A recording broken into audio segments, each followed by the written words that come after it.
And welcome back to another 3D for Dummies. Today we're going to retarget using an intermediate technique. Let's get started. Not waste any time. Yeah. Take a look at the set project folder that is provided to you by Carl's Jr. That's right. Double bacon cheeseburger. I'm just kidding. It's a Conti project right here, and it's a sort of like a default workplace from Maya.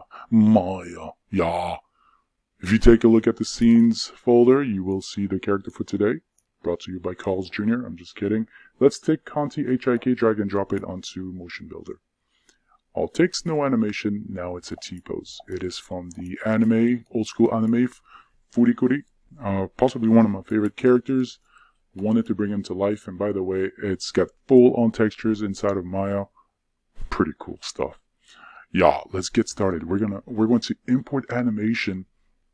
And I'm going to show you another technique. Usually people just drag and drop motion capture, set it to a T-pose right away, bake it, and go straight to Unreal Engine. We're going to get a little bit heavier onto refining the arts of mocap. Let's take a look at the range of motion. This was recorded with OptiTrack Motive 2.11. It's sort of like the older version, 3.0 just came out. We want to have the assets folder right here and take the Opti ROM test V09, drag and drop it onto the scene. Merge, and it'll be the calibration ground plane. So I went a little bit fast, but it's actually pretty easy stuff.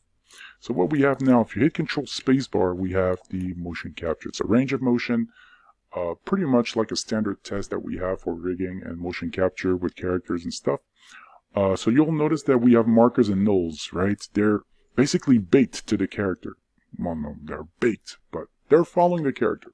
So the goal, first, we have 3 steps to do, is to set a T-pose and make sure that we can scale everything perfectly to our character. Well, it's not quite perfect, but it'll help us to retarget and find some really cool features right here for today's topic, which is an intermediate way to retarget characters and have really great results.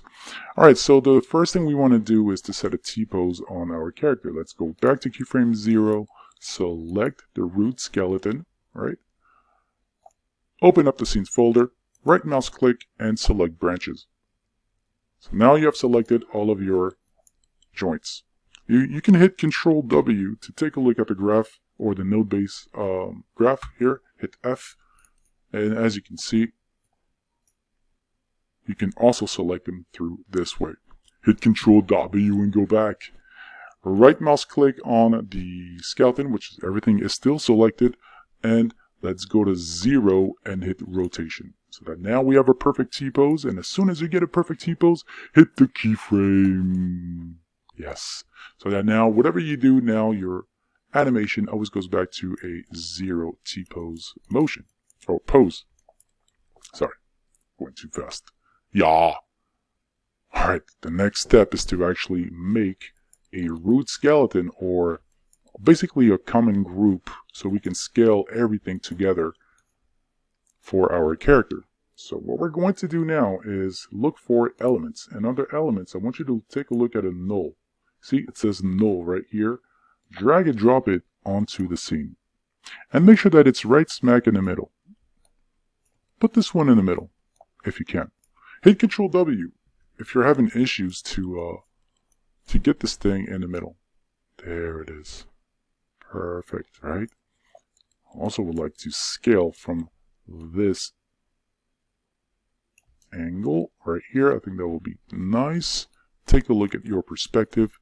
I think this is going to work. Okay, hit Control 1 while you're browsing around the perspective, and hit Control 1. We're going to rename this one, this null. Right mouse click and rename it, call it TRS. So now you have it. Yeah! Alright. What we want to do now is we're going to take the calibration ground plane 023. You're going to select the very first marker or null, and you're going to select all of them. Scroll down until the last one. Hit Shift left mouse click. So now you have selected all of them. I want you to hit Control, hold, and select this one, skeleton 001 hips, which is basically the root skeleton of our motion capture. And you're going to left mouse click hold while everything is still selected, drag and drop it onto the TRS null. We want to parent it so that now when we take a look at the TRS, the null, you can see that we can move our animation, play the animation, and we have no more issues with that, right? Now the only problem that I have, I'm going to hit Control Z again. The only problem that I have is that it kind of like snapped right here, but that's okay. The next step is to scale the character to Conti, right? So you're going to hit, let's hit R for scale, and let's scale the character until we blend in perfectly with the robot, right? So I don't think it's going to take too much time. You can hit Control 4 if you like, and hit Control A so you can have a display view of your skeleton. Right, so I want to make sure you see the hands. I want to make sure that the hands are blended with my robot Conti. Hit Control A so you can take a look at the skeleton from the side view. It kind of looks like it's okay. I think it's okay. Daijoubu, as they would say in Japan. Daijoubu ne. Hi. Hit Control 1, and let's see if the blend is okay. I think we can work with that, right? So you can see that the arms are a little bit far off, but that's okay. All right. The next step, the last step for this one, is to actually characterize the, there it is, characterize the definition, right? So let's take a look at the character tab, take a look at character right here, drag and drop it onto the root skeleton of your motion capture, okay? Don't add another character definition on Conti, right? The robot. Release, drag and drop it, right? Left mouse click hold, drag and drop it, characterize it, and there's bipedal. That. Now we have the character definition. If you take a look at character, we have something called character. Yeah, that sounds stupid. Sorry about that. Okay, so let's go back to character. Right mouse click and rename. Alright, we're going to rename and call this one, let's call him mocap. Right? Now we know this is mocap, and now we know this is the character called Conti. So I'm going to go to Conti, and I'm going to look for the source, which is mocap. You can see that it's snapped, which is actually a good thing. You can hit Control Spacebar so you can take a look at the animation. Okay, so you're probably saying, okay, well, this is looking pretty good. The feet are okay, right? There's a good stabilization. We scaled it to the character, and we're actually getting some pretty good results. But the point of this tutorial is to show you exactly that there are more features to make this even more perfect than this, right? And these features are actually right here. So you need to take a look at the Conti features right here. Let's take a look at Conti, right? You can open it, and now we have a lot of attributes available. The first one that I want to introduce is actually the matching source. I think this one is very common, but check mark the matching source so that your motion capture and the character are matched to as much as possible, right? So you can hit Control Spacebar. Okay, we're good. Sometimes I would like to work at twice the speed, right? So twice as less, right? So it's so like a slow motion of range of motion. There's too many motions in one sentence. I'm sorry about that. Motion, motion, motion. Okay, so we have the mocap all set. I think that the next feature that I would like to use, so there are multiple attributes, but we're going to pass the space compensation mode. We don't really need it for, not really quite need it, but you can mess around with it if you like. I would prefer not to for right now. There's a feet stabilization under the actor, but we're not going to use that. Let's take a look at the chest. You'll notice that the chest right here is a little bit off, right? It looks like it's okay, but the first thing you want to do is select the chest under the controls tab. You see the puppeteer, and I want you to, oh, where is it? There it is. I want you to turn on their translate and rotational values, right? So you can blend them until you feel this is right, all right? So if you hit Control Spacebar, yeah, the chest is a little bit better, right? It was a little bit off. I can see it's still a little bit off, but here's the cool part. We have this chest offset setting right here, and what you can do is basically do the same thing as the translate and rotate right here, but now with more values, right? So if you feel like maybe the chest is a little bit too much to the left, you can also make it to the right, all right? It's under -3, but I'm going to put -1. That feels okay, right? And maybe push it back just a bit. So let's put a -1 on this one too. And I think that'll be pretty much it for the chest offset, all right? All right, you can see that the arms too definitely need some work. Now the hips offset, you got to be careful with the hips offset because it could actually influence the feet, right? So, but I want to show you exactly how this offset works.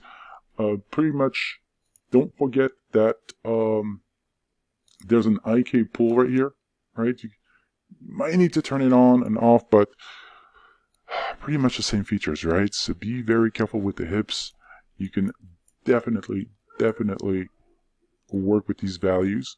But as I said, right, this can maybe affect your feet. You see that? So please be careful with the values for the hips, right? It's really delicate. Hit Control Spacebar. Yeah, just want to make sure that the knees don't snap, right? So this could it could happen with the hips, okay? That's all I'm saying. Just be careful. I'm going to set a 0 value right here so we go back to the regular translate Ys. And I'll put a -1 on there. I don't know why, but I think I needed it. Yeah, that's fine. All right, so you have full control of the hips for this retargeting technique. And as you can see, you see the markers and the nulls. This is why we need them. You see how cool this is? Now we know what's overlapping and what's not overlapping. This gives us like more flexibility on how this motion capture is actually being transitioned or being working. So we're going to keep it going right now. There it is. Oh, I saw a little snap. You see that? That will be for a cleanup. There it is. There it is. I saw a little snap. So this definitely needs a little cleaning after, but we're not here for cleaning. We're here for retargeting this character correctly. The hips level mode is pretty much almost the same thing. Just be careful, right? It's on auto, but if you turn it on user, right now you also have more control over the hips. And yeah, it's very sensitive, as I said, right? So if you feel that maybe the hips are not exactly where they need to be, just at least you have more control over this. All right, maybe the snap might be gone, possibly. There we go. Nice. Okay, let's hit Control Spacebar, and let's move on. This the feet spacing mode. So this feature also relies on the feet, right? So as you can see, the skeleton has a distance. It's got a gap between the motion capture and the character.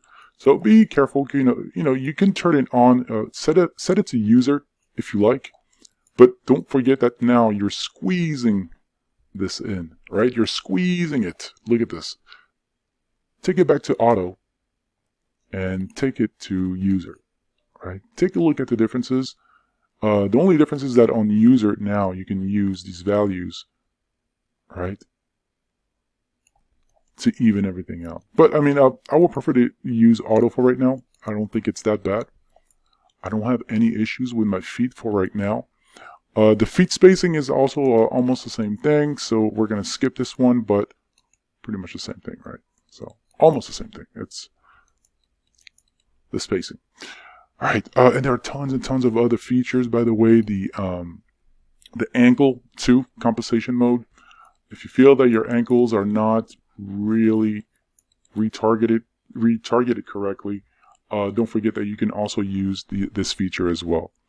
Let's take a look at the modifiers, and then after I think this will be over for today. Right, we could go on for like an hour, but you do need to know that this is available. It's there. It's online. You can do it. Yeah, anyone can do it. All you need is Motion Builder. Okay, so the floor contact is pretty much my last feature that I would like to present. By the way, these features are really old, right? But a lot of people tend to escape them. They work at a studio, they need mocap, it needs to be done right away. Yeah, well, you know what? Take your time. You know, you got to go through this. And there are tons of other tutorials also that cover things like this, right? So the floor contact right here, you see feet floor contact, boom, right? How cool is that? Yeah, it's been there all along. A lot of people don't know about it. And the only reason why this is actually currently working is because you see that the mocap or the character, it's actually the mocap too, the character has these little squares around the foot, and this is what basically defines the distance between the ground plane and the foot, right? So if you turn this on, now if you turn this on, now it detects the ground. Pretty cool, right? All right. So here you go. You have the tutorial here. You have the set project folder, and I will see you later. ありがとうございました。